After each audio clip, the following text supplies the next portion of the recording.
Sabah state on Borneo Island. Its porous coastal border and proximity to neighboring countries have long made it a focal point for illegal migration. In 30 years, the population here grew by 390%, more than double the national average, and 1 in 4 here is a foreigner. Now an ongoing official inquiry is exposing allegations that the government gave out citizenship to illegal immigrants in order to secure votes to help it stay in power. Hasna Ibrahim is a former government official turned opposition politician. He remembers attending a top-secret meeting in the mid-1980s. He says the then Deputy Home Affairs Minister told him about the operation and sought his help. The intention of this exercise was to get the illegal immigrant registered as voters in order to ensure that the Muslim retain the seat of power.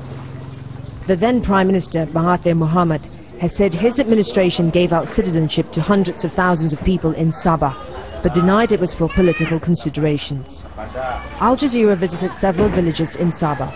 People were nervous about talking to us. No one would admit on camera to having benefited from the operation.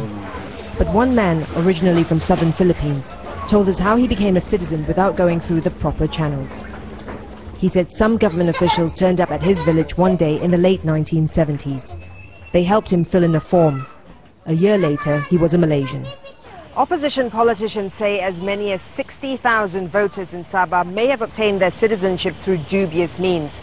And that's a number that could potentially tilt the elections in favor of the ruling coalition. It's a thought that angers Yi Lan, an artist from Sabah.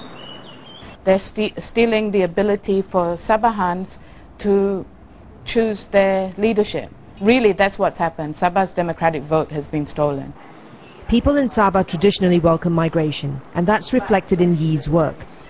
She says she harbors no ill will towards those who became citizens through improper means, even though she realizes their presence may have the ability to determine the country's political direction for years to come. Florence Louis, Al Jazeera, Sandakan, Sabah, Malaysia.